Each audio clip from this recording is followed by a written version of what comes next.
Bonjour, aujourd'hui je vous propose de découvrir comment j'ai réalisé mon gâteau livre.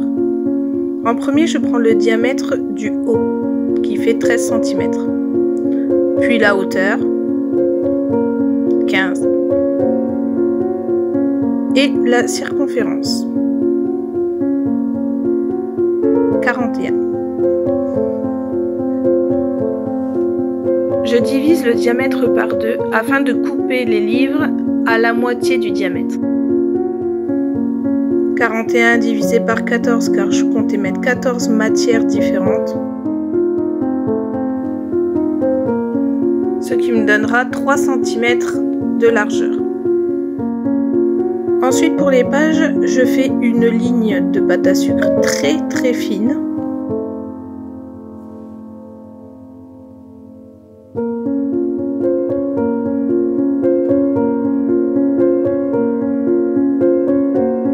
Et je les laisse sécher afin qu'elles durcissent, car là, molle comme ça, on ne peut rien en obtenir.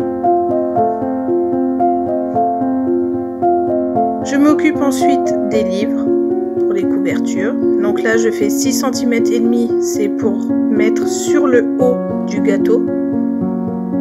Et je prends la hauteur de 1 cm.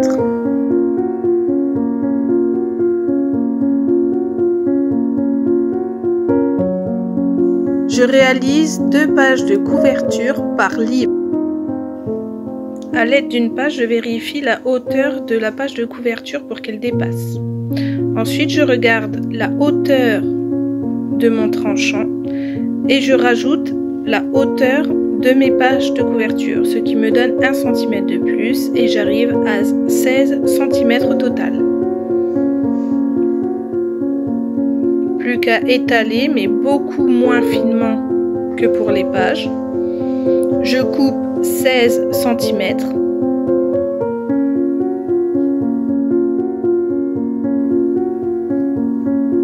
Je fais un trait droit.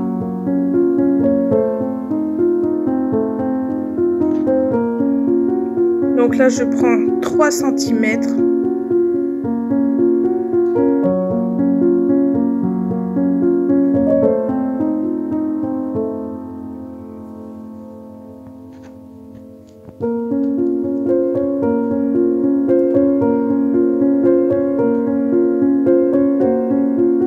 J'aplatis un petit peu les bords pour que ça donne un effet arrondi. Grâce à ce moule baroque, j'ai pu faire des impressions juste en appuyant légèrement sur ma pâte. J'essaye d'effacer un petit peu les marques autour, mais vous pouvez très bien vous en servir comme un vrai moule en coupant avec un couteau sans lame et en collant. Mais moi j'étais pressée par le temps. Il vous suffit donc de juste rajouter votre matière, peindre les reliefs et laisser sécher pour que ce soit bien dur. Là vous pouvez voir que j'ai mis une petite pâte à sucre noir, c'est pour faire un gâteau explosé. Avec mon équerre, je vérifie toujours que le tranchant que je pose est bien droit. Normalement, si la pâte à sucre a eu le temps de durcir, ça ne posera aucun problème. Moi malheureusement je n'avais pas eu trop le temps et du coup c'est vrai que ça a un petit peu gondolé, j'en suis navrée, mais normalement le rendu est bien plus joli. Une fois votre tranchant bien en place, vous pouvez coller avec une petite pointe d'eau vos pages de couverture. Elles vont se recentrer au milieu de votre diamètre du haut.